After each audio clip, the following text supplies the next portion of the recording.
Hello guys, welcome to supreme steno classes.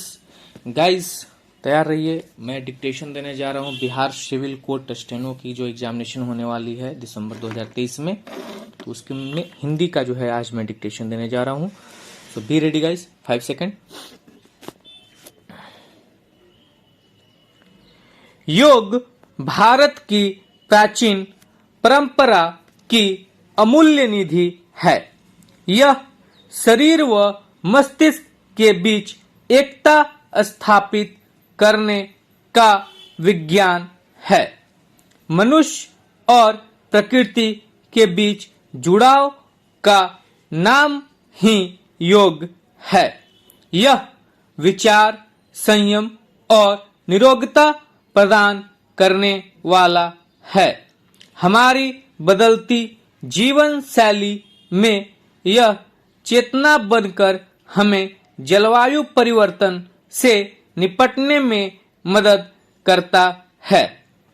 विश्व के सबसे प्राचीनतम विज्ञान योग का सृजन भारत की पुण्य भूमि से हुआ है। ऐसा माना जाता है कि संभवतः योग सिंधु घाटी सभ्यता से भी पुराना है। पौराणिक तौर पर योग उस प्राचीन काल से है जब पहले गुरु शिव, जिन्होंने आदि योग कहा गया है, ने पहली योग की शिक्षा दी थी। यूं तो योग का अभ्यास वेदों के लिखे जाने से पूर्व से चला आ रहा है, परंतु महर्षि पतंजलि ने पहली बार व्यवस्थित एवं सुचारू ढंग से रूप से अपने 196 योग सूत्रों के द्वारा इसे क्रमबद्ध किया, साथ ही उसका मतलब भी समझाया। महर्षि पतंजलि के बाद भी अनेक ऋषियों, संतों एवं योग आचार्यों ने योग विकसित तथा लिखित रूप में संरक्षित करने का भगीरथ प्रयास किया। आदि गुरु शंकराचार्य, रामानुजाचार्य, मध्वाचार्य योग ने आचार्य त्रयी के नाम से प्रसिद्ध हैं। इन तीनों आचार्यों ने 8वीं से 17वीं सदी में योग के क्षेत्र में अमूल्य योगदान दिया।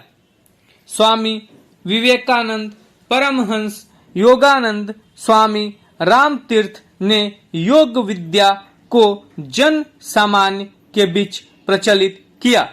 स्वामी विवेकानंद पहले सन्यासी थे जिन्होंने देश की सीमा को पार कर पश्चिमी सभ्यता तक योग एवं भारतीय संस्कृति तथा इस प्राचीन भूमि के आध्यात्मिक धरोहर को विश्व कल्याण के लिए समर्पित किया। जिस प्रकार विज्ञान मान्यता से शुरू नहीं होता, विज्ञान खोज से, अन्वेषण से शुरू होता है, वैसे ही योग भी मान्यता से शुरू नहीं होता, बल्कि खोज, जिज्ञासा और अन्वेषण से शुरू होता है। इसका अर्थ है कि योग को प्रारंभ करने में पूर्व व्यक्ति को अपने जीवन को अनुशासित और नियमबद्ध करना होगा। महर्षि पतंजलि ने भी अपने ग्रंथ पतंजलि योग प्रतीक में स्पष्ट किया है कि व्यक्ति को योग करने से पहले आंतरिक एवं बाह्य शुद्धि अवश्य करनी चाहिए। इसी कारण से ही पतंजलि ने एक नियम प्रतिपादित किया जिसमें योग के 8 चरणों का वर्णन है। महर्षि पतंजलि ने राजयोग पर प्रतिपादित अपने योग सूत्र में योग की निश्चित, एकीकृत और व्यापक परिभाषा देकर योग प्रणाली को एक संहिता का स्वरूप प्रदान किया है, जिसे अष्टांग योग के नाम से जाना जाता है। अष्टांग योग के अंतर्गत यम, नियम, आसन, प्राणायाम, प्रत्याहार, धारणा, ध्यान और समाधि आते हैं। भारत में योग को पहले से ही बड़े पैमाने पर अपनाया जाता रहा है। लंबे समय तक यूरोपीय विद्वान एवं स्वास्थ्य विशेषज्ञ योग को मात्र शरीर को खींचने, तानने, मरोड़ने की एक भारतीय हिंदू कला से अधिक नहीं मानते थे। इसके विपरीत अब वहां योग को लेकर वैज्ञानिकों के बीच होड़ मची हुई है। विभिन्न प्रकार की बीमारियों में विभिन्न प्रकार के योगासन किस प्रकार के लाभ पहुंचा रहे हैं, इस पर तीव्र गति से शोध हो रहा है। हम अपने देश में भी इलाज के लिए योग के सफल प्रयोग को सहज रूप से देख सकते हैं। योग भारत से चीन, जापान, तिब्बत, दक्षिण अफ्रीका और श्रीलंका सहित पूरे विश्व में फैल गया। प्रधानमंत्री श्री नरेंद्र मोदी की पहल और अथक प्रयास से 11 दिसंबर 2014 को संयुक्त राष्ट्र ने 21 जून को विश्व योग दिवस के रूप में मान्यता प्रदान की। योग मानसिक तनाव को कम करता है, साथ ही मन को शांति प्रदान करता है। योग के द्वारा मस्तिष्क को शक्ति मिलती है। योग से प्रतिरोधक क्षमता का विकास होता है। योग का नियमित रूप से अभ्यास करने पर विभिन्न बीमारियों से छुटकारा पाने में मदद मिलती है एवं शरीर प्रतिरोधक क्षमता बढ़ती है। 21 जून को मनाए जाने वाले अंतर्राष्ट्रीय योग दिवस के प्रतीक चिन्ह में दोनों हाथों का जोड़ना योग का प्रतीक है।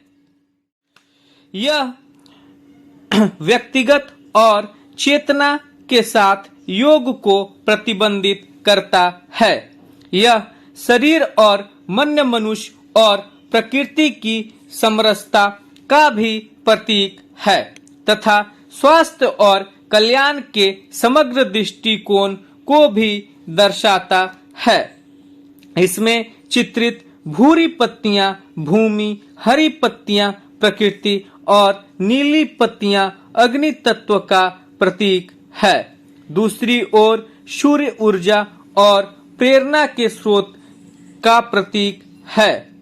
प्रतीक चिन्ह मानवता के लिए शांति और समरसता को प्रतिबिंबित करता है, जो योग का मूल है।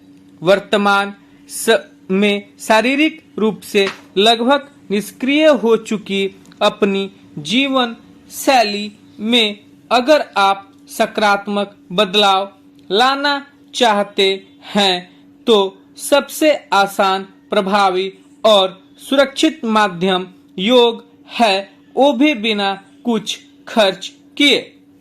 विज्ञान भी इस बात को स्वीकारता है कि